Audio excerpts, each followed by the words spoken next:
So again, thank you all for coming. I'm gonna let the authors introduce themselves in here. We have some scripted questions. We're blocked for an hour and a half. If we get through all the questions that we have on our end, we'll open it up for questions from the floor. But we'll take a second and we'll let the authors go around and introduce themselves, and then we'll jump into the questions. Sue? Hi, my name is Sue Rulisanis. I'm 55 years old, and I do not have a set genre. I'm also a crafter and a photographer, and if as a crafter would understand that some of us are not florals, some of us are not sewists, some of us do a little bit of everything. When it comes to writing, I can be pretty much the same way, although if I had to nail down one of my focus, I would have to say it's opinions, essays, because I found that I've always had something to say. So I guess that, but my books that are published out, I have a book called Issues, the Opposite of Everything I Was Taught, which I think is very self-explanatory.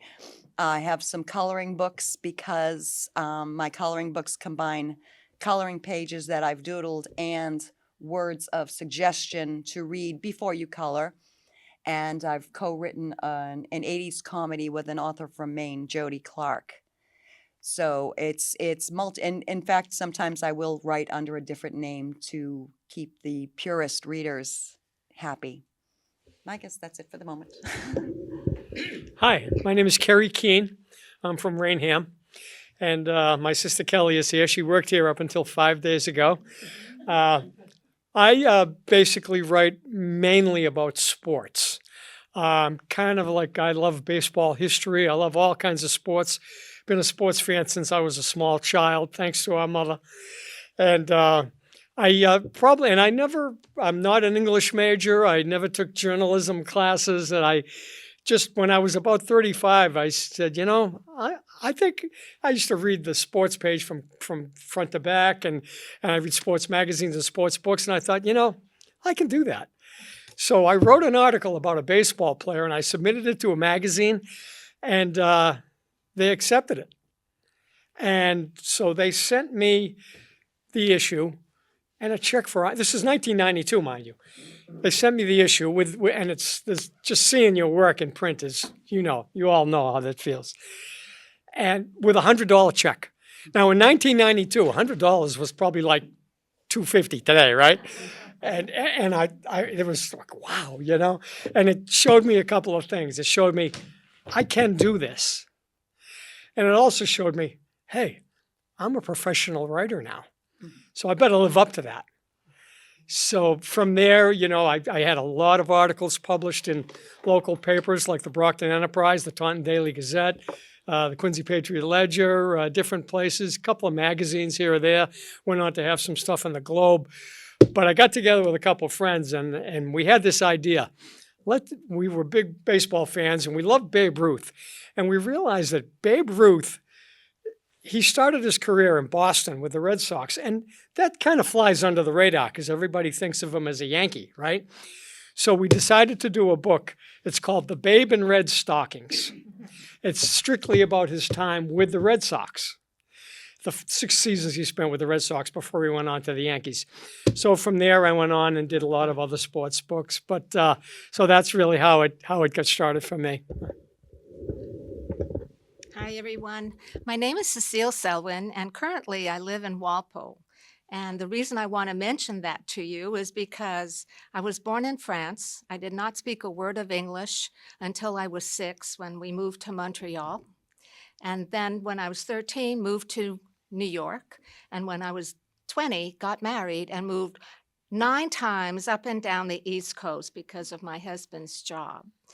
So the story I'm going to share with you is actually a true story, but I fictionalized it to save all the victims' names. And the book is called The Bereavement Group. The reason it's called The Bereavement Group is I was widowed when I was 55. Suddenly, my husband died in front of my face, actually, when he was 58. And that's pretty young for a widow. And I come from a psychology background anyway. So I taught children, gifted as well as learning disabled. And I was very used to doing PowerPoints for parents and leading all sorts of workshops for them to understand what their children were going through. And when my husband passed away so suddenly, I decided to certify as a grief counselor because grief counseling for widowed is very different from all the rest. And with the latest research, I felt it was time to share that, but also as a facilitator for 7 years of bereavement groups, I decided to tell the story of 6 of the people in my groups and how we moved forward and how we found joy again. And I wind through the book all the current therapies that people can benefit from. And that was my inspiration for the book. However, years back, I wrote children's books, and I plan to go back to that now. Hello, I'm Paula Norton. I write under the name PK Norton. I live up the street. I can walk here. I've lived in Easton for a very long time. You live at Friends Crossing. That's how I recognize you. I have been writing since I learned how to write, since I learned the alphabet. It's part of me. I didn't write seriously until I started in the 90s. The first book took me about 15 years to write, and now I write one a year. They're mysteries. I have a recurring character named Amy Lynch. She's named after my dog, who is an investigator for an insurance company. And with every book, I give her a very interesting claim to investigate, and she travels all over the country. And later on, I can tell you about the different places where I've set her in books. And the setting is as important to me as the story is, and I'm just having a ball with it. So. Thank you. Morning, my name is Kevin Simmons, and it's Simmons with a Y because it's Welch. I've been writing. I've published 5 books with an award-winning small New York traditional publisher. I have taught creative writing at Massasoit Evenings at all 3 of their campuses. At least it was 3. I don't know what it is now because I haven't done it for a few years. Served for 4 terms as the president of the Cape Cod Writers Center. What I write basically romantic thrillers, and somebody had asked me I'm going to say, though I will not compare my work to hers, but if anybody's familiar with Mary Higgins Clark, that kind of thing, where there is a great mystery and there's also usually a romance. As Paula just said a minute ago, I can tell you about all these books later on. I don't have a specific character, except I do have 2 that work together here, but I generally write standalones. I was fortunate enough that several of them have become Amazon bestsellers or Amazon #1 bestsellers. So anyway, without bragging any more about myself, I'll pass this on to somebody else. So my name is Shayla Rose, and I'm 25 years old, and I'm from Easton. You can't tell by looking at me, but I have an invisible chronic illness known as POTS, which stands for Postural Orthostatic Tachycardia Syndrome. I'm sure that a lot of you guys have probably never heard of that before, which is okay because prior to getting sick, I had no idea what that was either. But POTS is a form of dysautonomia, which affects the autonomic nervous system. So if you think about all of the things in your body that you don't consciously control, those functions are all affected by POTS. And growing up, whenever somebody would ask me, hey, what do you want to be when you get older? My answer kind of changed over the years. In the beginning, I used to say I wanted to be an archaeologist because I thought it'd be so fun to go and look at old fossils and discover pieces of history. And then somewhere along the line, it changed and I wanted to become a postal worker. And then, I don't know, it's very back and forth, but then all this to say I never thought that I would become an author. The reason why is because I always had a stereotype in my head of what an author was. I thought that to be an author, you had to be somebody who got A+ in writing and reading, or somebody who jumped for joy whenever they got a summer reading assignment. Or at the very least, somebody who wore glasses. And yeah, I was none of those people. I did not wear glasses. I certainly did not jump for joy for summer reading. But the truth is, I just had a story on my heart, and I felt like God led me to write it. So that was my first book, Stuck on the Sidelines, which is about my journey with my chronic illness. And then my second book, A Rose's Reflection, is my poetry collection.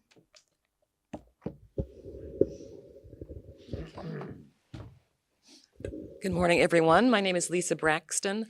I am from Bridgeport, Connecticut originally. I've been in the Boston area for almost 20 years now with my career.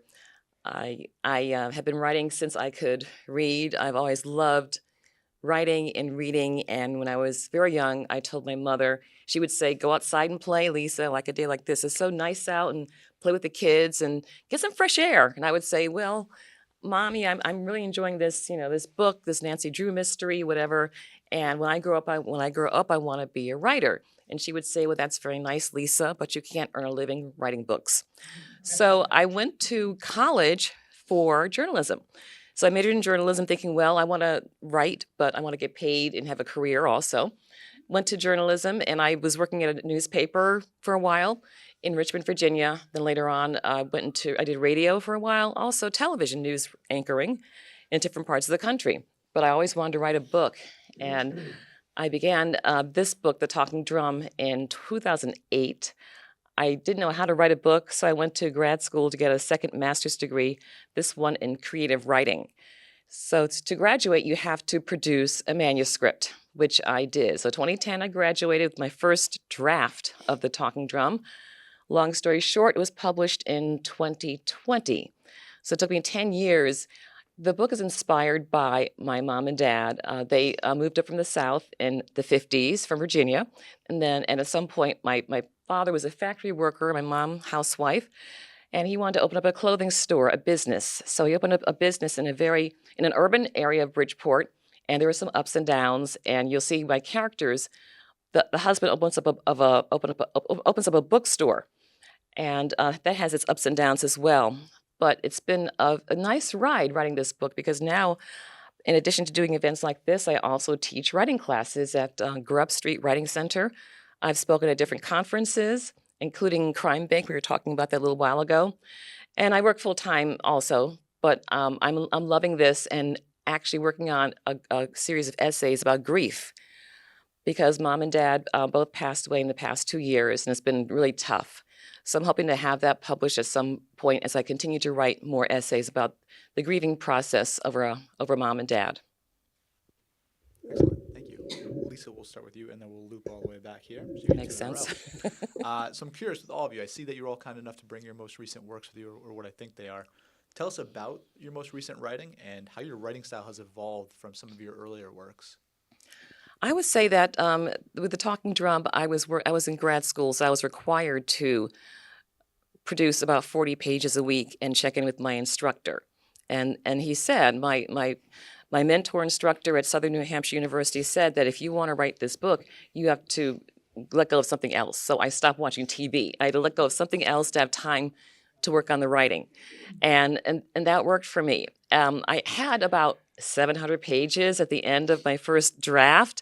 It was much too long. The characters were doing all these other things that didn't really focus into the plot. And so I had to work on that, throw a lot of it away. And I had my husband read it every night, and he was helping me he also is a journalist. He helped me to pare it down, make sense of things. I'm working on another novel, and this one is more strategic. So I think after the first time, you figure out what makes sense and what doesn't. You don't allow all this extraneous stuff to just float around while you're trying to figure it out. So that's a big difference.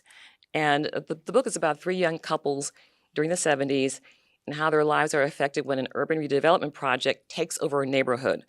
So whenever I tell people about that, they say, oh, gentrification and urban renewal, they know all about that, how historical sites and places where people who are voiceless and powerless lose their homes because the city or the town decides to take it over for a Starbucks, a Bass Pro Shop, to put a marina in, luxury condos.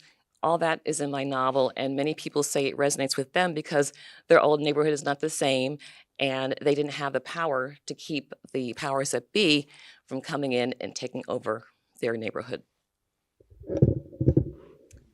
So I don't know how my writing style has really evolved over the years. I feel like when it depends on like what I'm feeling, and I guess what I'm trying to say is like sometimes if I'm really sad, then I tend to write really sad stuff, and I'm really happy, then well, it comes out really happy. So whatever I'm feeling kind of just goes onto the pages.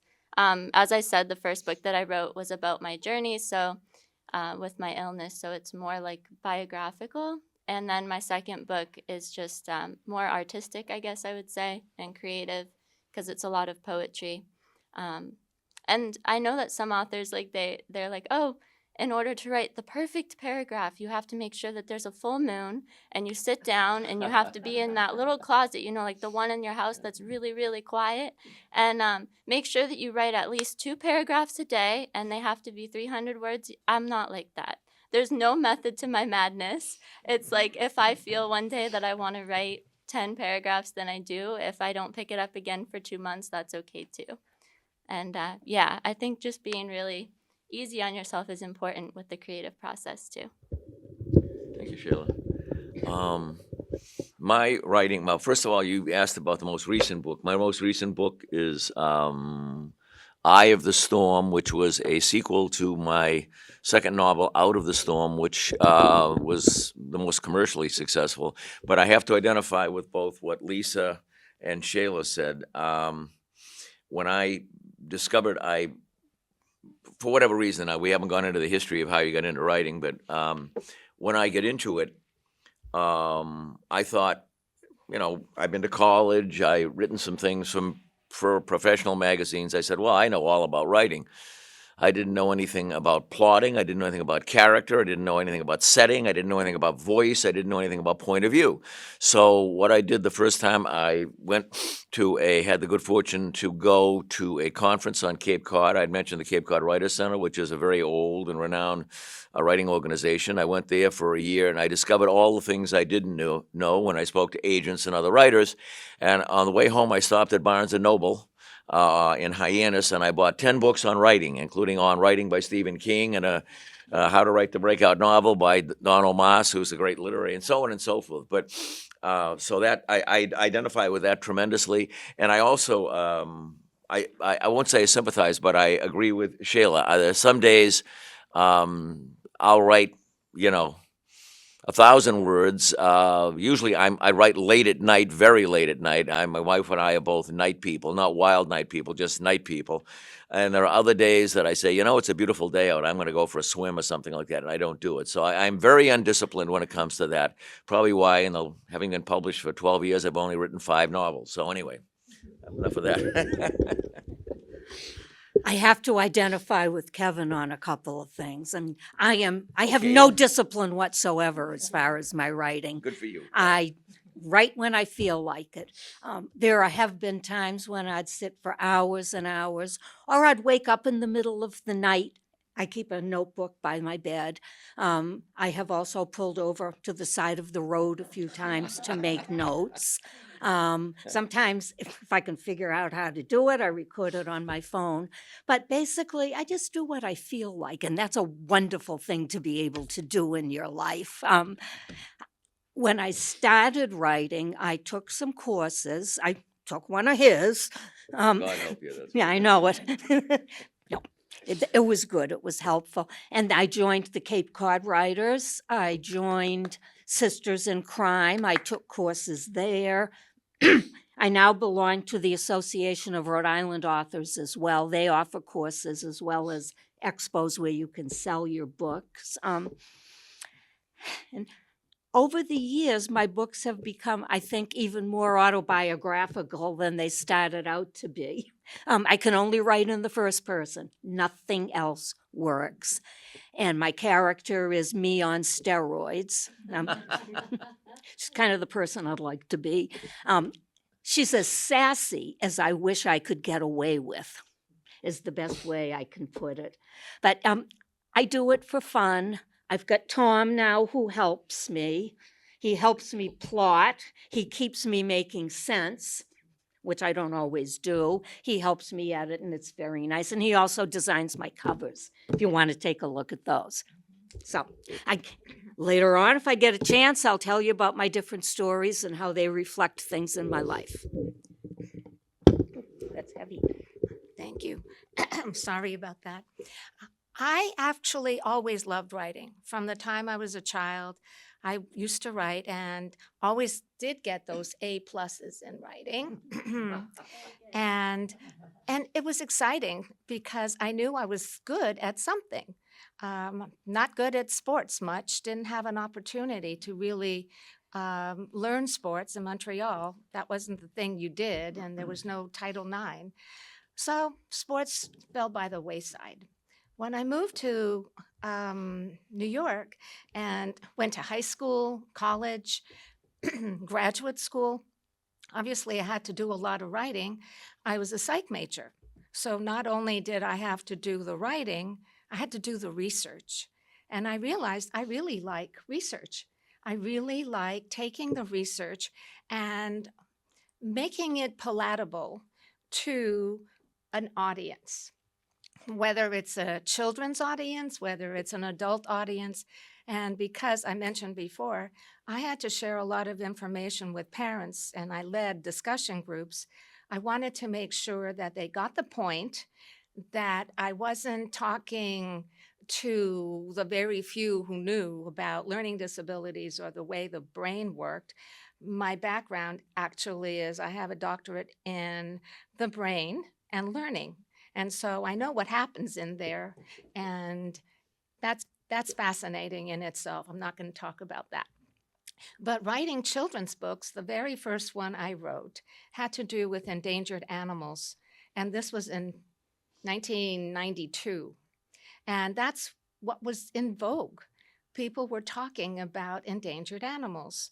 Well, now that I've written this book, I plan to revisit that because now global warming has a big effect on endangered animals. So I'm going to revisit that and continue in today's time. That's like 21 years ago. So I plan to go back to the children's writing. But I agree with Kevin. You really do have to hone your craft.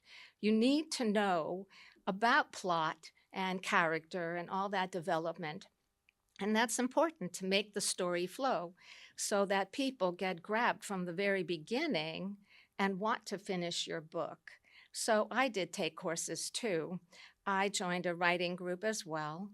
I listened to a particular writer, Jerry Jenkins, who did a course online. So I took advantage of that.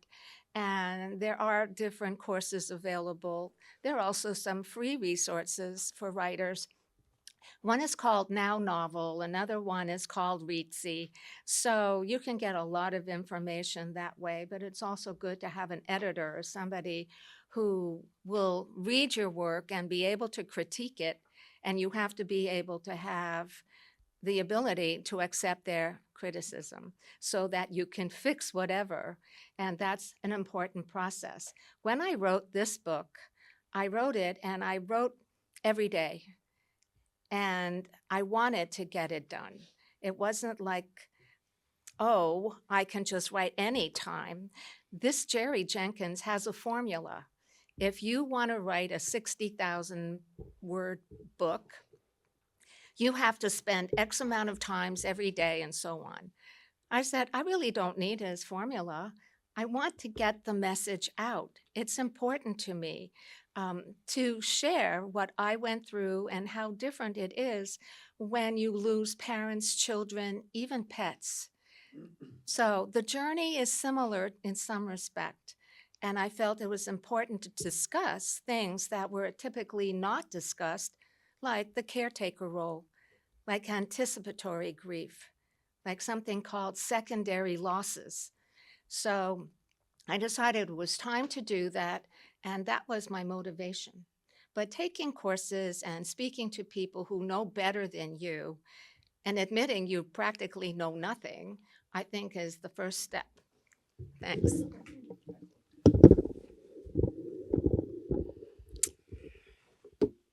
As far as writing style, with the types of things I do, my stuff is pretty straightforward. I'm reporting on, with sports, I'm reporting on things that actually occurred generally on the field, with a team, with a player.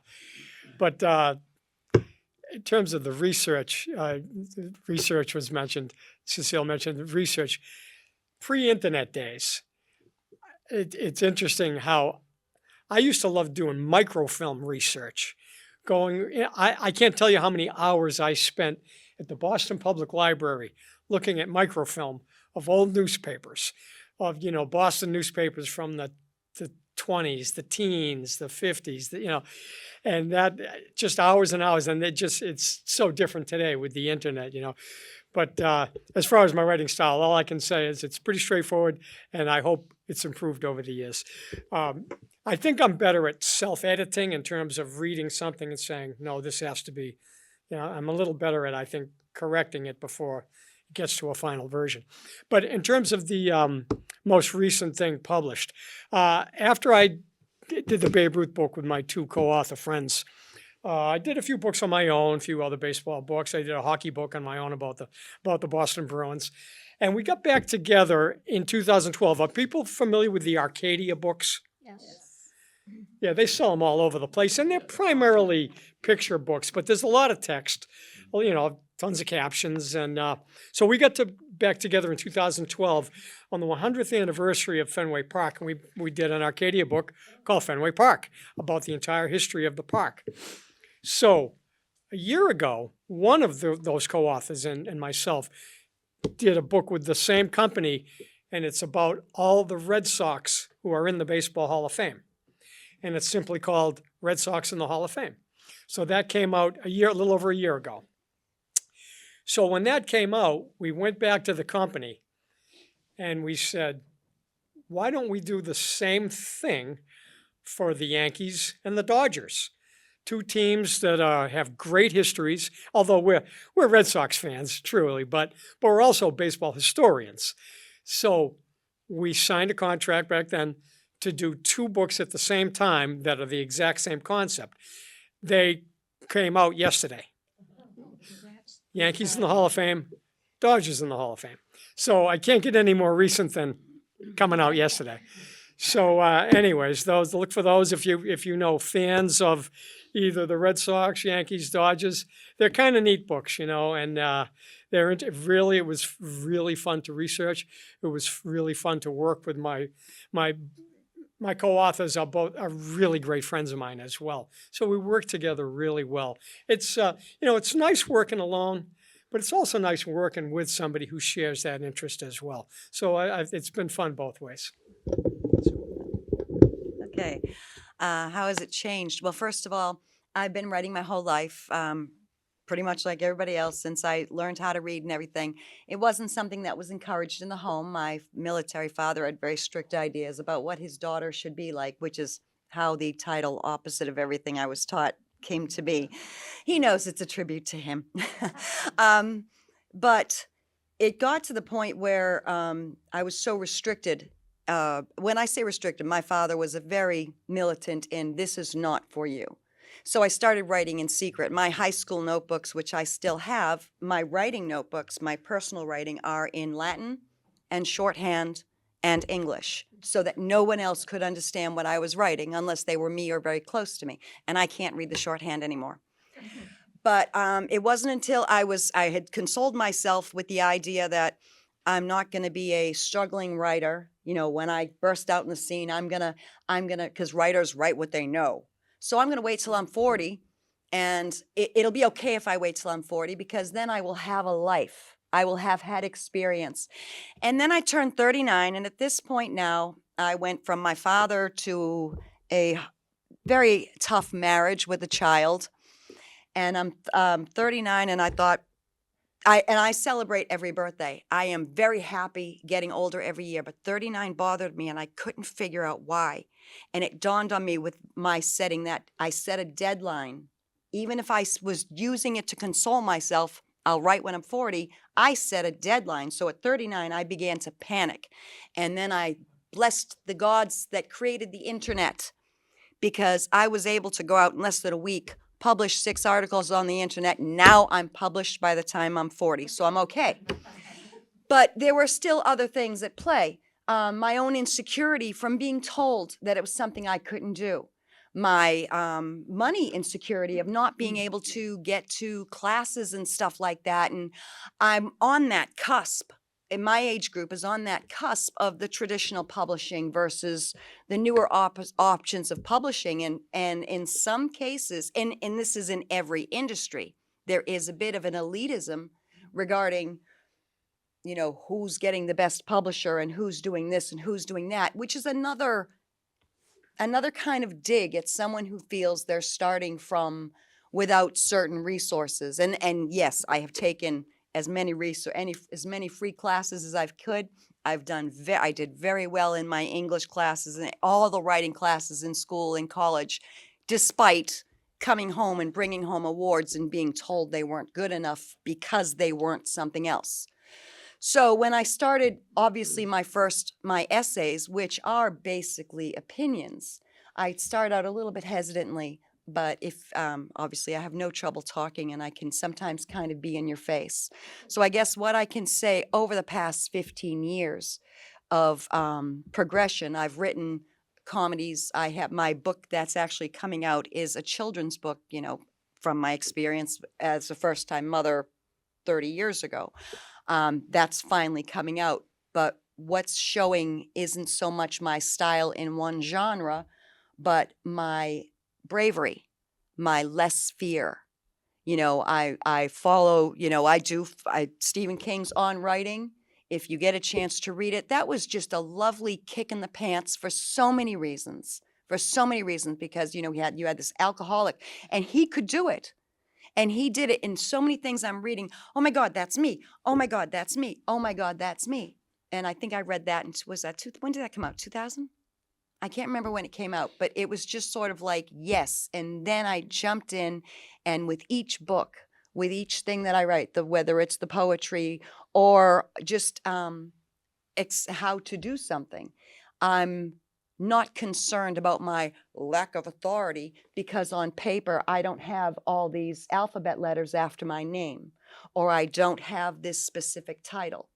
My authority comes in my living from something, my living through something, and now my age. And I love it. So I guess my evolution has been a lack of fear and a more comfort in, this is who I am.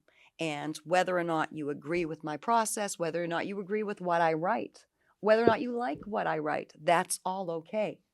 Because this is something that I have to do. I carry one notebook in the car with me, and every note I get, I want to go back and take a picture. Oh my goodness, that's a great scene, or that's a good line, or go research where this song came from. Goes in that notebook that I keep in my car. And when I go home at the end of the week, this goes in this notebook because this is about photography. This is about this book that I'm working on now. This is about these ideas. And for someone as seemingly scattered and unorganized, I actually really do have this system that I'm very proud of when I sit back and go, you're not scattered, you're not flighty. You are you. This is who you are. And I've just become less afraid of showing that. Thank you. Awesome. Those are some terrific answers. So, Sue, you'll start us off with this question as well. This is everybody's opportunity for an elevator pitch. It could be from the first floor to the second floor, or first floor to the 20th floor. Tell us as much or as little as you'd like about one of your recent pieces of work. I'm going to go with my children's book. I found an illustrator on the internet in England. I can't wait to meet him. But he happened to set up some pictures. I've had this idea since my first child was born, and she's just about 30. It was just the stupid thing that every parent does of comparing hand sizes with your child. So the book is a flip book of one side, it's my mommy's hands, and when you flip it over, it's my child's hands. And it's two stories that delve into one, where you got the perspective of the mother who's looking at the child's hands and saying, my child's hands are magic because everything they touch is new to them. And it's wondrous to see that newness in when you watch your child exploring things.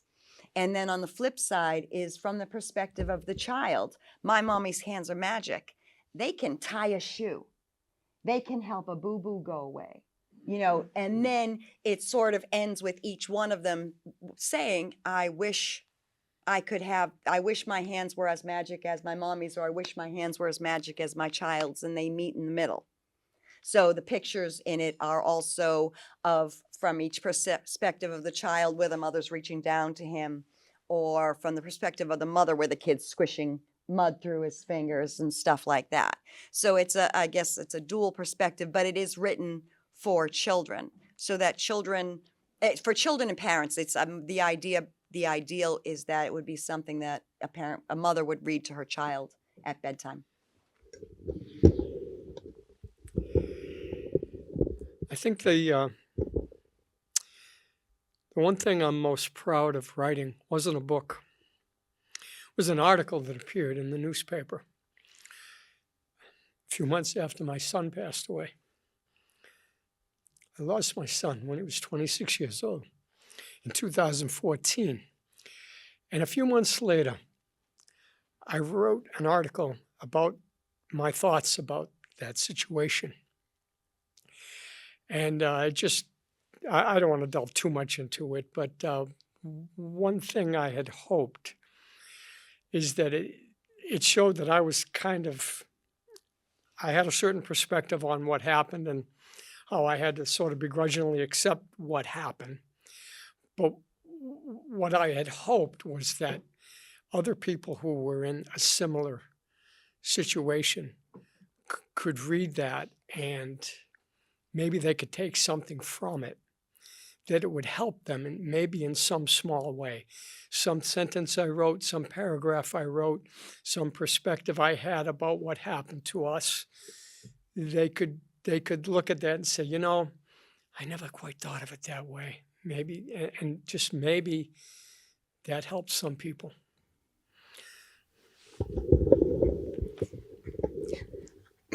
Carrie, I agree with you, because when you write something from the heart, it's an experience that you have that no one else has had, but might have at some point.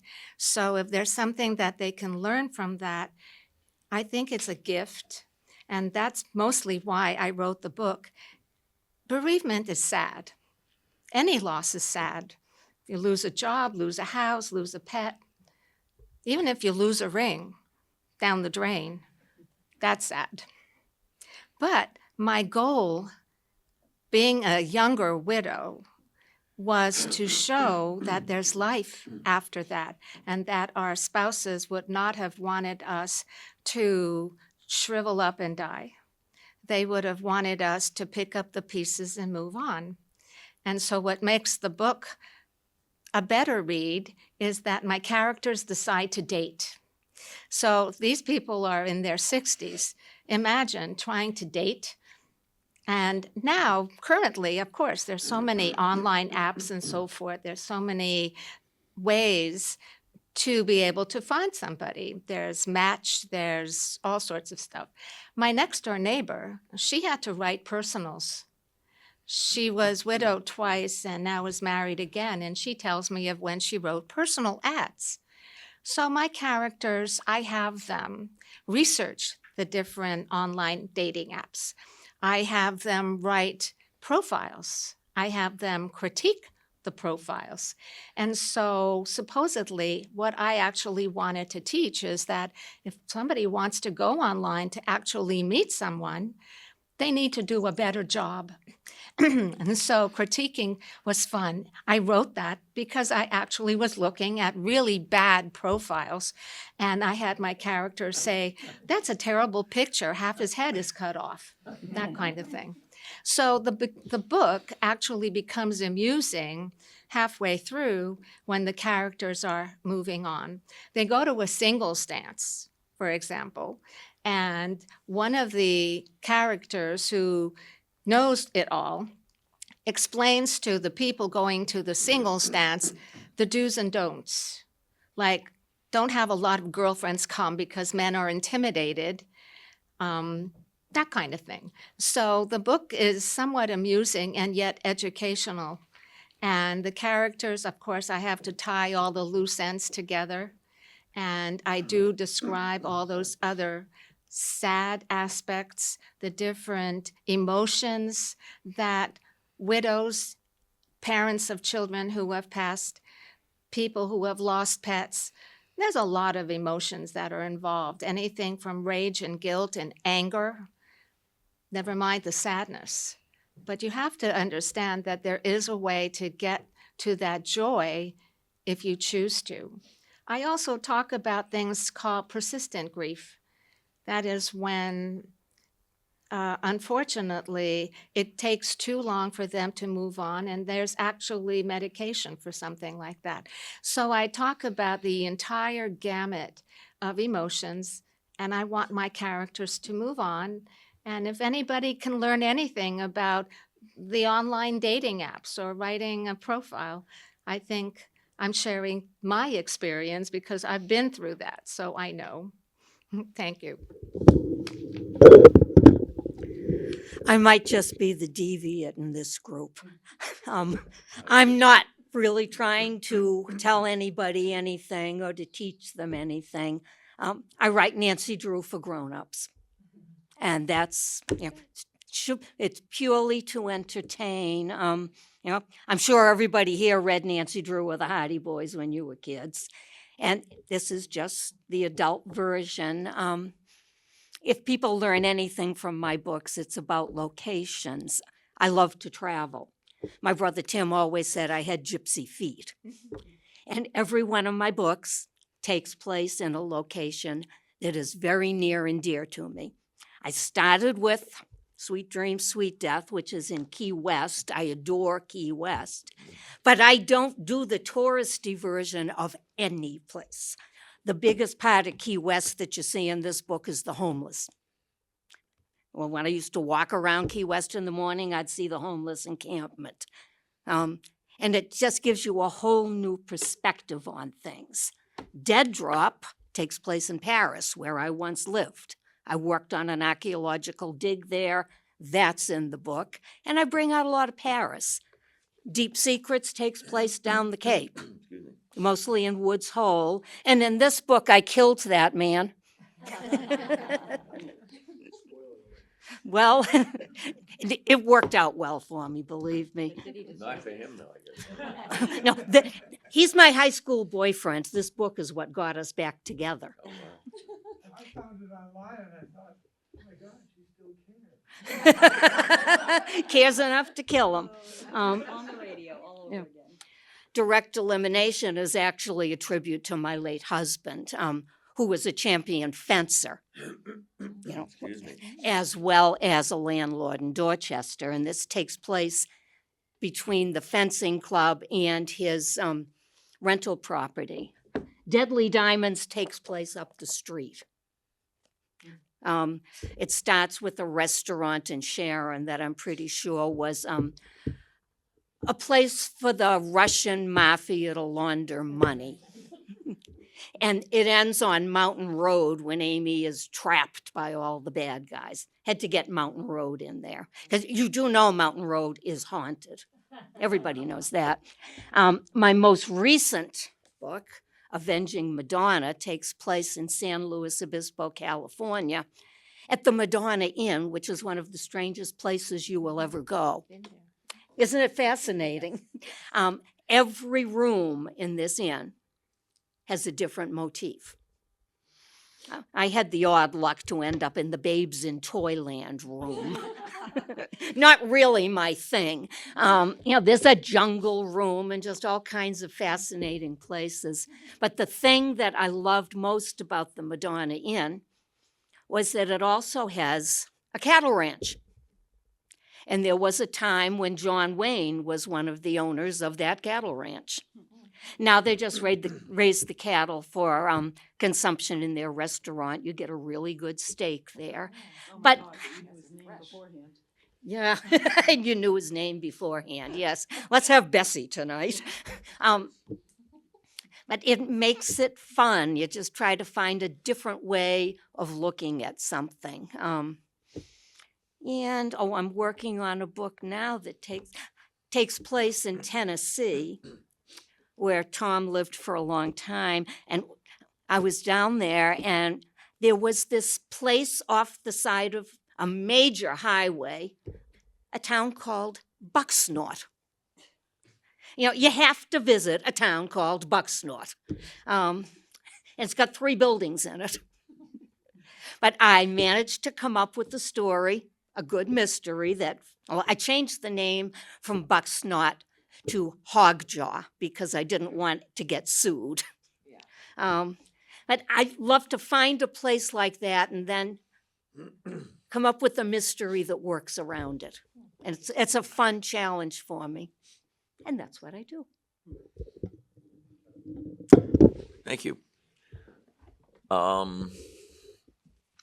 As far as one of my novels being my favorite, perhaps this, ignore the cover please, it looks like a bodice ripper because my publisher actually for many years was just strictly romance, but it isn't by any means. It's actually a mainstream novel dealing with the evolution of musical theater of all things, between sort of mirroring the Andrew Lloyd Webber, Sarah Brightman thing. It takes place over 15 years, but I spent 7 years working on it. One of the people who had been my mentor, who taught at Brown, president of Romance Writers of America, and she had published 100 novels on her own, actually helped me a lot with it. And I really love this story because there's some personal stuff in. And I don't know about anybody else here. Everything I write, one way or another, has some aspect of personal involvement in it. You know, again, the first novel I published, I guess maybe like having your first child. It's, you know, it was my baby, and it was the one that eventually got sold, and my publisher bought it, and so I suppose I always think of it with fondness.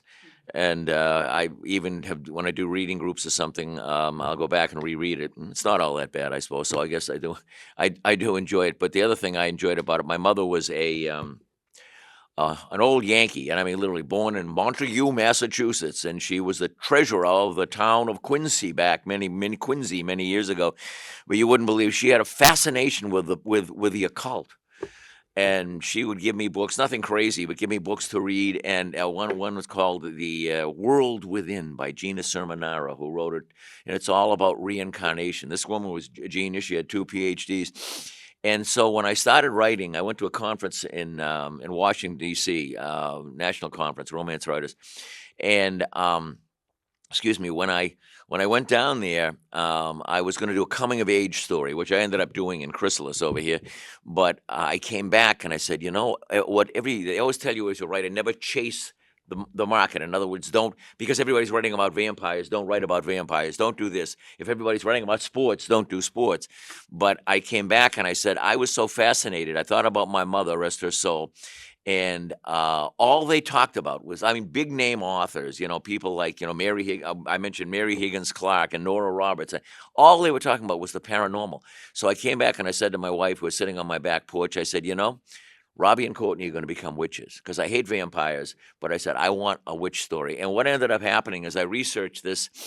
On Cape Cod over 2 summers, a woman named Elvin Ann Donovan Townsend, and she recommended it actually, she wrote a recommendation for it, is a Wiccan high priestess. I mean, legit, whether you believe in witchcraft or not. And she tutored me a little bit. And so I incorporated a lot of the information she gave me in it, in addition to reading all the hideous books on witchcraft. So I guess I'd have to say, bottom line, yeah, maybe this is my favorite. It's Rite of Passage, R-I-T-E. Thank you. Sorry. So my most recent work is my poetry book.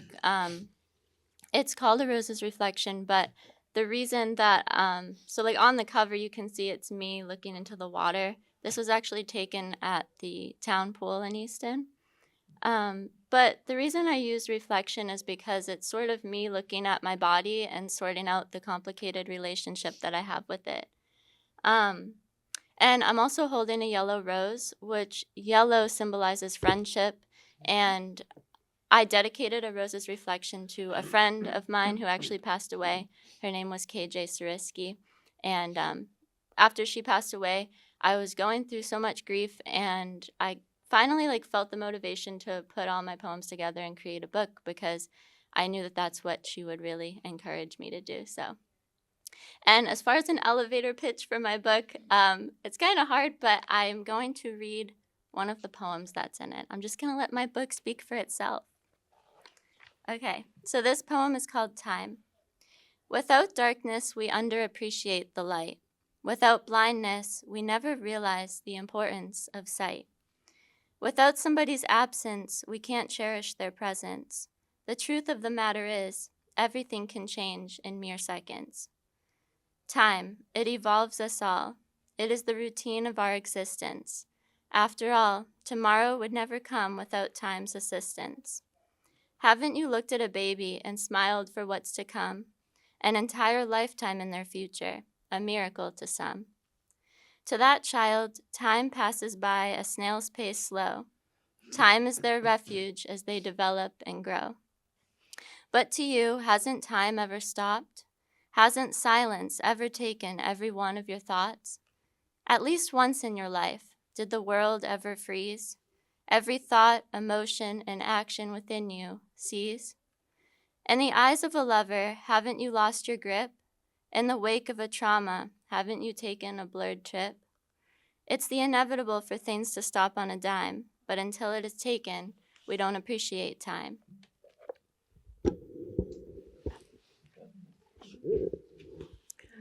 And my most recent work, I was mentioning earlier that I'm writing a series of essays about grief.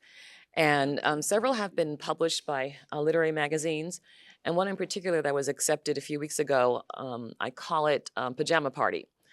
When my mother got sick and she was eventually diagnosed with ovarian cancer, my aunt agreed to be her caretaker because my sister lives in Maryland, I live here, and my mother was in Connecticut. My father had dementia, so he couldn't really do much to be helpful.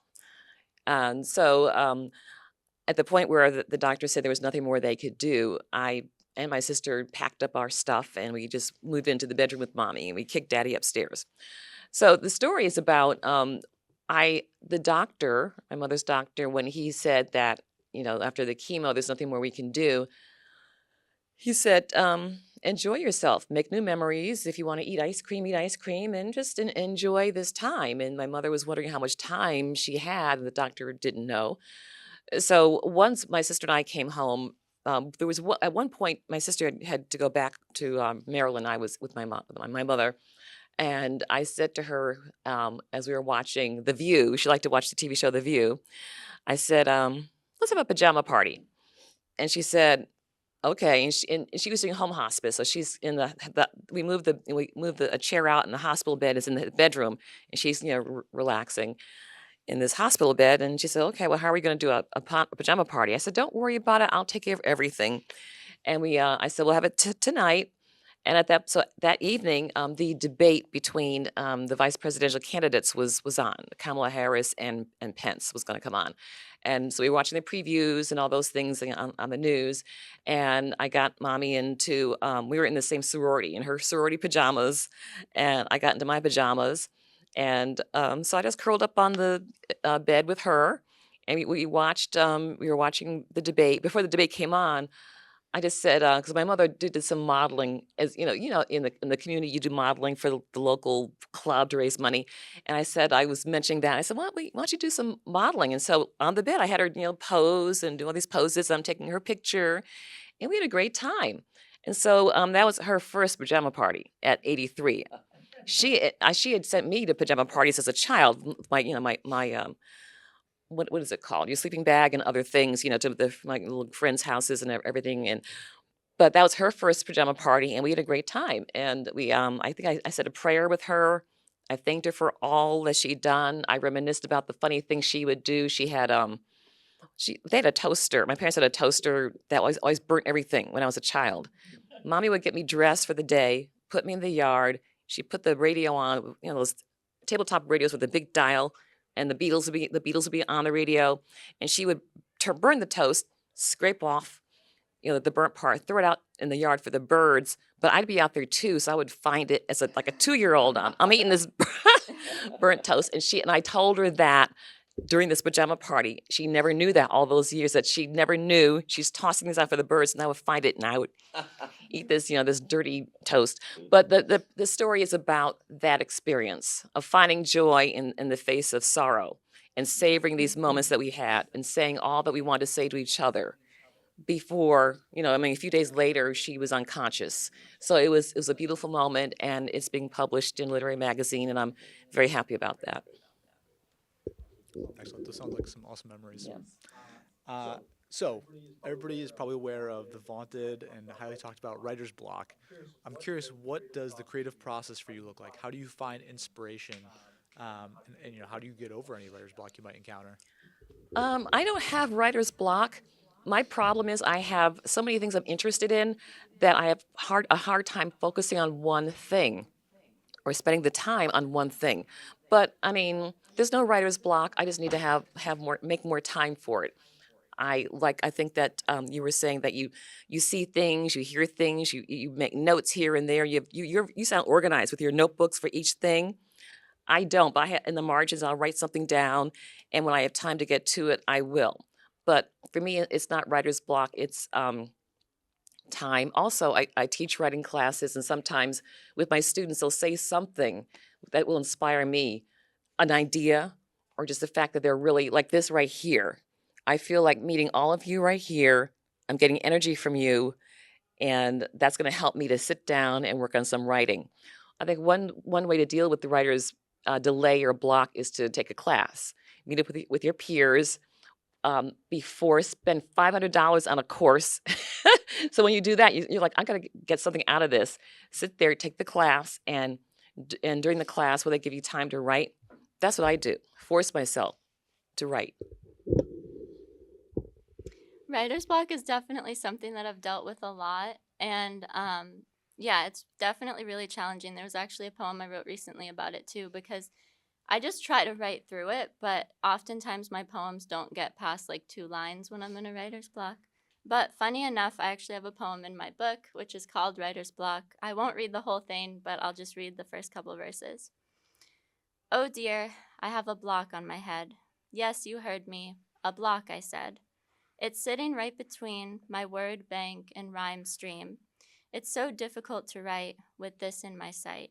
It's blocking my view and hurting my thoughts. It's leaving my words in jumbles and knots. But what is it that I will do to get this out of my view? What is this block, you ask? Well, finding out would be quite the task. And that's about half of the poem, but yeah, just writing through it. Oh yes, thankfully. Good question. Thank you, Sheila. Lisa and I seem to have many things in common as far as our writing style. I should say lack thereof, no offense. I guess writer's block exists. What Sheila was saying, obviously it does. Since I haven't published a novel in 3 years or completed one, I've been working on a bunch of them. I guess maybe I have a permanent writer's block. But I think one of the things I do, because I have admittedly, and I guess it gets worse as I grow older, very short attention span. I work, if you saw my desktop, my laptop, I have no less than 5 or 6 word icons on them. One is called Pilgrimage. One is called Girl on the Balcony. One is called La Rochelle, which is, I actually was an exchange student in France when I was growing up.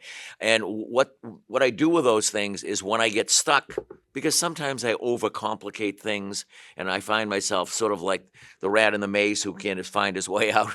What I do is I'll go and I'll work on another project. And all of a sudden, I'll come back 3 days later to the original project and I say, oh, that's what I'll do. I'll just eliminate that person, or I'll just kill them off, or whatever the case may be. So I guess that's what I do. Is sort of, I have so many things to work on. I never can give in to writer's block. I don't know if I actually get writer's block. It's more like writer's total confusion. I get all kinds of stuff going on in my head, and trying to set it out logically is the challenge. Logic is not my best trick. Sometimes I need people to remind me that there are certain laws of physics in this world.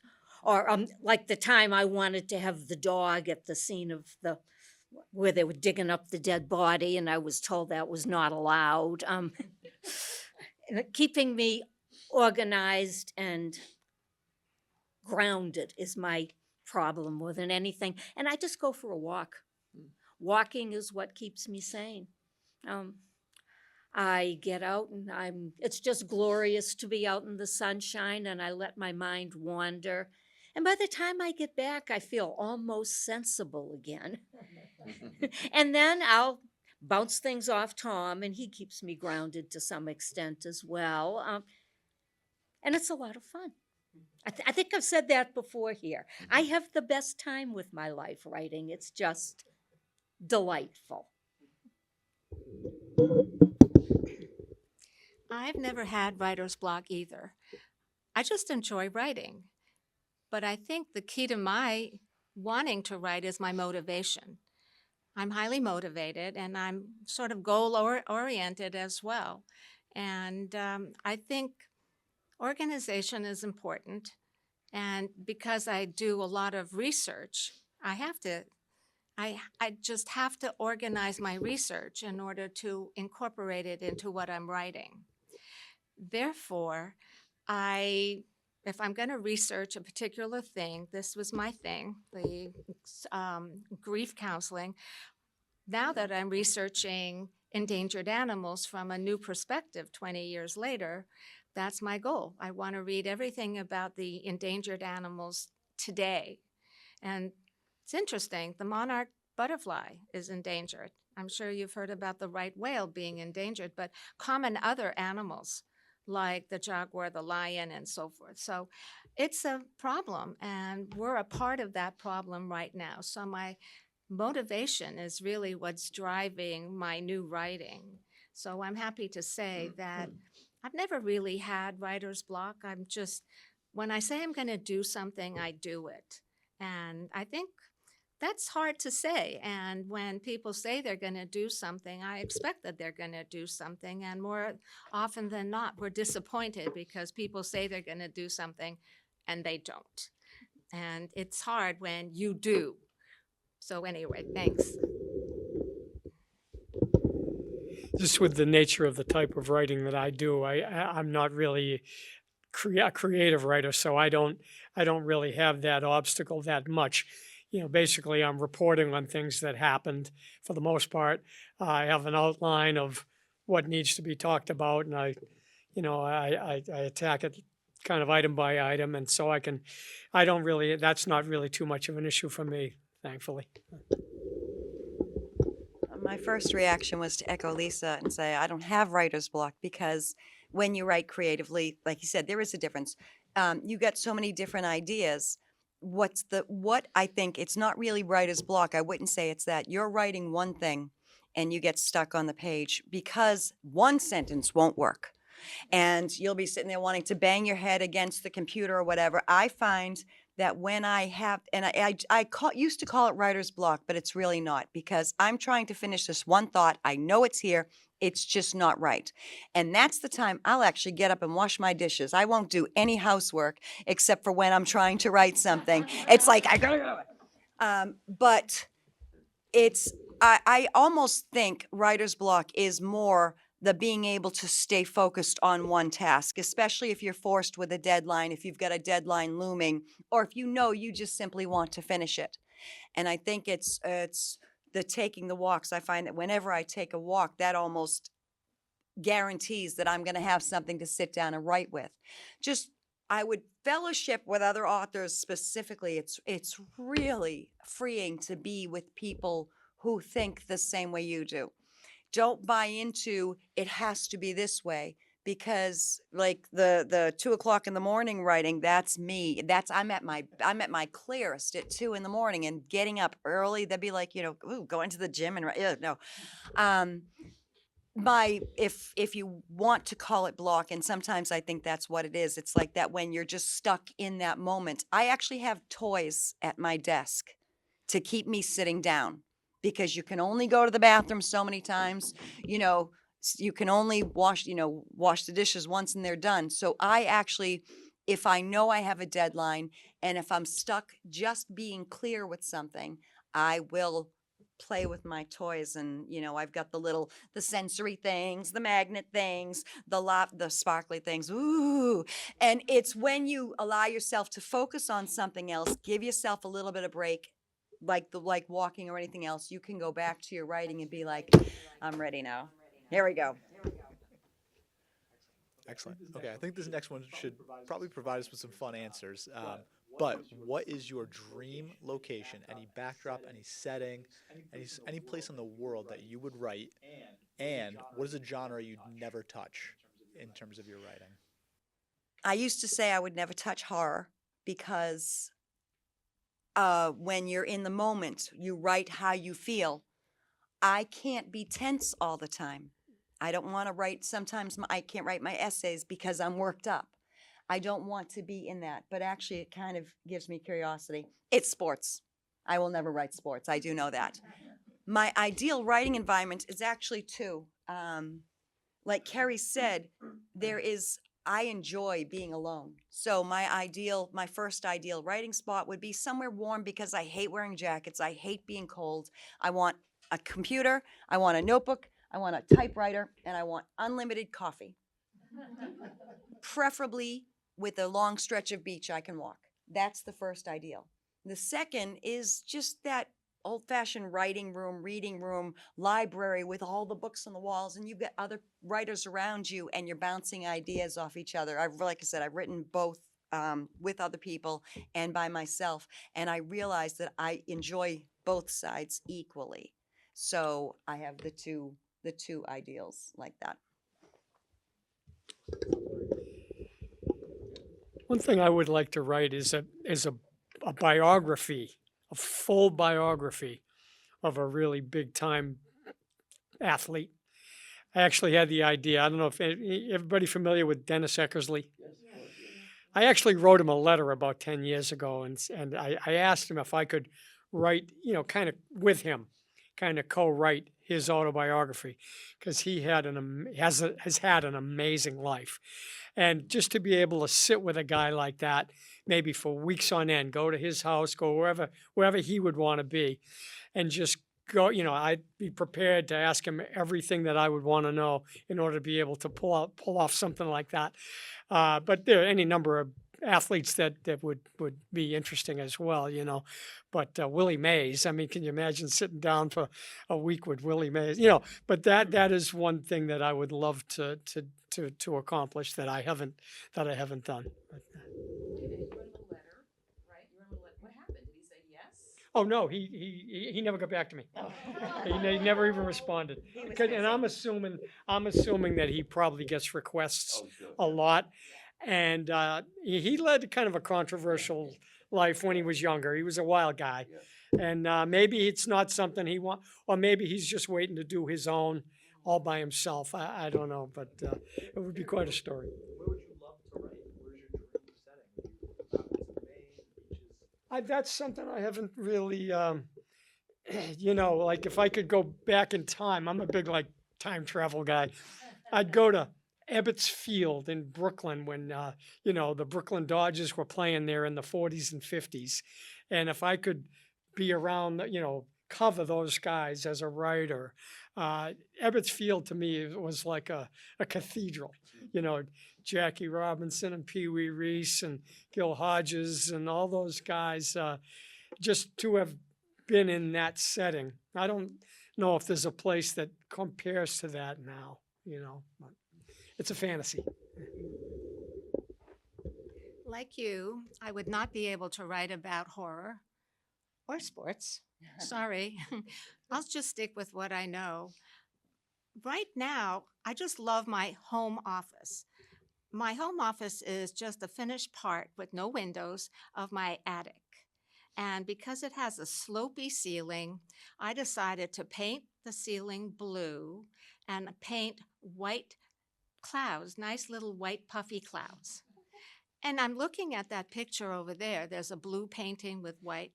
I looked at the shapes of clouds as a child. You know, kids are in the back seat and you'll tell them, look at the clouds, what animal do you see, or whatever.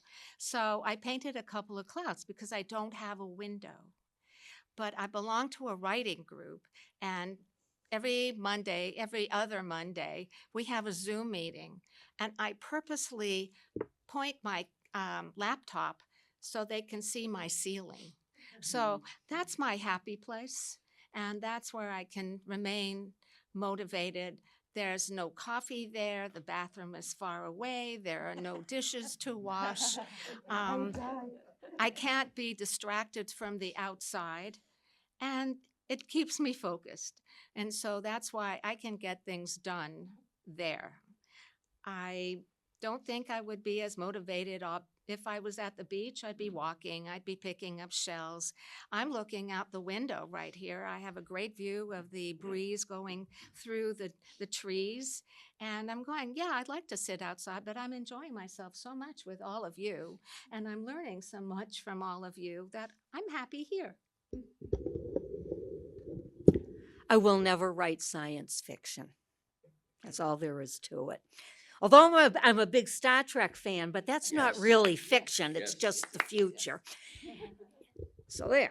I have two happy places in this world, and I am just perfectly content in either one of them.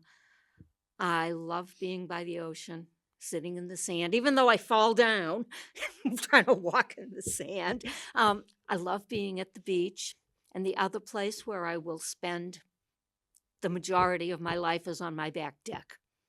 I sit there, I watch the birds, I listen to the grass grow, I chat with the neighbors as they walk by, and it just, I'd be there all day, all night, all year if weather permitted. Thanks, Paula. I kind of agree with what you had said a minute ago. We have hardly a trophy house, but a nice home in on the Cape, on Cape Cod, and we're boaters. And I mean, if I look out and see, we don't have, again, not a big yacht, a 26-foot boat, nice boat. If I go look out on a beautiful day, a day like today, and I see that boat, the last thing I want to do is sit down and write a book. I'm sorry. I put some of them into my books. So I guess I would have to say that's my happy place in terms of being happy. In terms of writing, my happy place is, as someone else had said earlier, we have another off Cape home, and I have a study and a den with some books. And again, it's not, the public library, but it's nice and it's comfortable, and there's a big leather easy chair there. And that's my happy place as far as writing is concerned, because it has no distractions. I look out onto some woods in a street. I mean, there's nothing to take me away from it. Maybe it gets to my attention span again. The other thing is what I would not write. I would not write sports, though I absolutely adore them. And I got to give you my name, my business card. If you ever get a note from the EC, you call me up. I'll pay you for that. That'd be great. Anyway, and the other thing I agree with Paula. Much as I love to read it, and I am a giant sci-fi fan of Star Trek and Star Wars and all that stuff, I absolutely have no desire to write that. So thank you. So, never say never. I don't know that there's anything that I wouldn't write. There's certainly things that don't interest me as much, like the horror writing. I'm kind of a wimp, so I don't think I could handle it. And as far as like the perfect writing conditions, I really like to write at night too. Like you guys had said, 2 a.m. That's like for some reason the golden hour for writers. I don't know why. But yeah, I love writing in the middle of the night, and I like it to be really dark. And it's weird because every time I try to write on paper, it never works for me. I think it's because I'm kind of messy with it. So I'll write a line and then I'll be like, nope, that should go up here. And I'll be like, nope, you know what? That needs to go down there. So copy and paste is my friend, which is why I like to write on my phone or iPad. Even laptops, I don't really like to write on for some reason. It's weird, but yeah. I would say that I would never write horror. One area that frustrates me is that I would like to write a murder mystery, but I can't figure out how to do it. I love watching murder mysteries. It's like, to me, they're like eating popcorn. It's like I love watching them, I love reading them. I would love to write one, but I cannot figure it out. I even have a character and what happens to her, but that's all I have. That's all I've got. So far. Well, yeah, so far over the last 10 years. Young, you got time. Come 10 on. years with this idea. Hopefully, at some point, I'll sit down and try to figure this out. Perfect place, I would say one perfect place was a writer's retreat I went on in Eureka Springs, Arkansas last year. It's called the Dairy Hollow Writers Retreat in the Ozarks. And it was lovely. They have a couple of cottages, and I flew out. And there are rooms that are dedicated to different well-known or not so well-known writers. And the room that they gave me has a little alcove for it with a desk and the big queen-size bed and the windows, maybe a little bit larger than these here. Let's say a large bay window looking out onto the forest. So it's like looking out at a picture postcard every single morning. They have a chef who makes your dinner. You can go into the kitchen in the morning and make your own breakfast. Other writers are there. You meet for dinner with other writers. You talk about writing. They even had a point during the week when I was there for poetry readings. I write bad poetry, so I got to read my poetry in this. It was like this, but it was outdoors. Everyone was seated out there, like they're in a.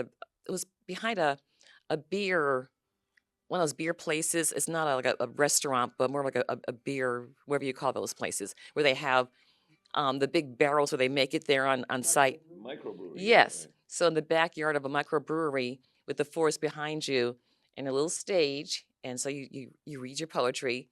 And it was a lovely week. It was just so lovely that I would open my eyes in the morning and you don't want to blink. It's just so gorgeous. And I had plenty of time to write whenever I wanted to. In the middle of the night, daytime, whatever, and meet up at night with the other writers, discuss what we were working on, and had this lovely dinner. So that would be one of my favorite places. Excellent. That was really cool to hear. So we have about 10 minutes left. I wanted to offer everybody that's here in person an opportunity to ask any questions that they might have.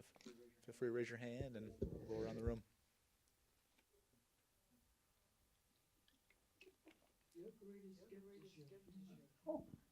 Why, thank you. Tell him I'm funny.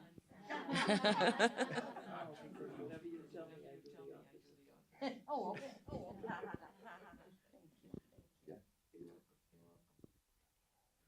If there's no questions from the group, we can go around and maybe tease your next work, something you have coming up that's on the horizon.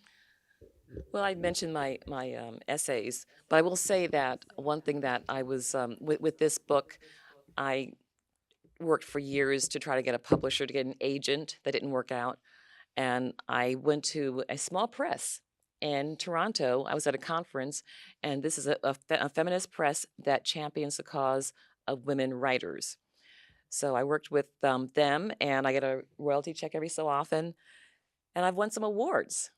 I hired a publicist. We worked a lot to get me into contests, and I've won about 4 awards. I think the seals are maybe on this book here. It's been a great experience for me. So I continue to do events and continue to write and also teach classes, and it's a nice time that I'm having right now. Tease your next work. I don't know. That's kind of hard. My lips are sealed. No, I'm kidding. I don't have anything that I'm currently working on, but my poetry collection is made to be a series of 7. So this is the first one. And yeah, actually this verse on the top, I'm a fairy palace, a flower, a furrow, following the promises of tomorrow, is the first verse in a continuing poem. So eventually you'll be able to read them all, which will be cool. Thank you, Shayla.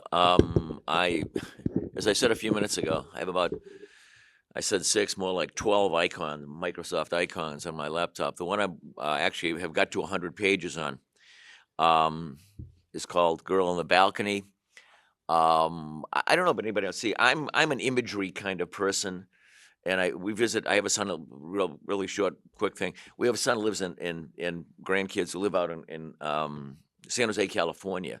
And when we go out there, because God love him, the house is always a disaster. So we stay in a small local hotel, place called Los Gatos, which is absolutely beautiful little town out there. And we stay at the Los Gatos Inn, and it has a pool. And at night, I would go, because it was beautiful weather, go for a swim, and I would come out of the pool and put my towel on. Everybody'd laugh at the way I look, but that's okay. And I would look up, and there's a balcony, sort of, again, the Spanish architecture, and there's a balcony overhead. I took several pictures of it. I don't know why, but as I say, imagery, that's where a lot of my stories come from, the beginning of something like that. And I looked up, and when I came home, I went and I wanted to look at the picture a couple times. I was, just wanted to see, I was going to send it back to my son.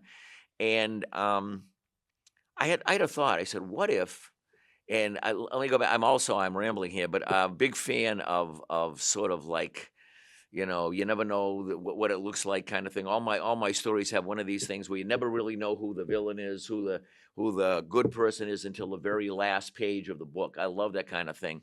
And I said, what if?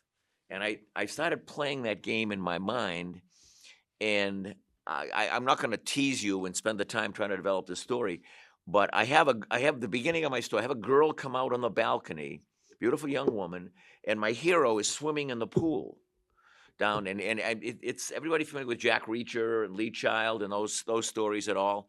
Yeah, okay. Well, my hero is Caleb McEnany. He's a poor man's Jack Reacher, and he's just left the army, and she looks down at him. Anyway, I won't bore you with the details, except to say that she invites him. Can I want some company? He says, no, thank you very much. Long story short, the next morning he gets a call, knock on the door, and it's the local police chief, and she starts interrogating him because she saw him talking to the girl on video, and the girl, right, she committed suicide. She left a suicide note. So having been an investigator, he says, why the hell would she, excuse my language, come on to me at 9:00 at night if she's going to commit suicide? So that's kind of the She weird. did it because you said no. Well, no, and that's kind of the joke. He says to the police chief, who happens to be a rather comely young woman, and he says, she says, well, maybe it was disappointment, and she kind of looks at him and she doesn't like. But that's where the story starts, and it goes on from there. So anyway, I'm sorry, but enough. I'll tell you one quick story about the book I'm working on now. This is something that happened to us the day I insisted that we go to Bucksnort. So we were driving through the back of beyond in Tennessee. It's what my mother would have called the ass end of nowhere. There's nothing but fields and woods for miles and miles, and it's a slow country road.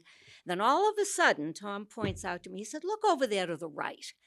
And about 10 or 12 feet into the woods was a big, strong chain link fence, and it went on for miles. And we're riding along thinking, okay, what's somebody trying to keep in or keep out?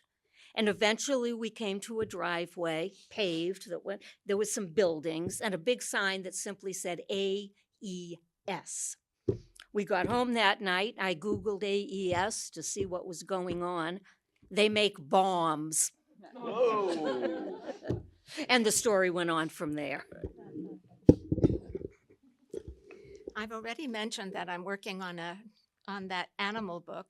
However, listening to you, Paula, I stayed at that Madonna Inn, okay? And I stayed in the Fox and Hounds room. I used to teach gifted children. I used to teach higher level thinking skills and logic. And all of a sudden, I'm thinking that's the perfect venue to make this grid kind of a thinking skill.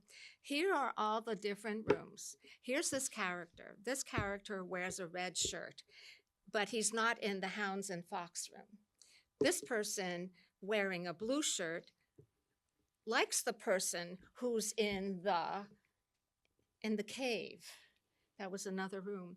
And so by the process of deduction is who lived where and who wore what. And that's what I used to teach. And I loved it. And there, just picture a 9 square with all these things, and there's checkoffs, and here's this person, that person, and down the grid. I love teaching that.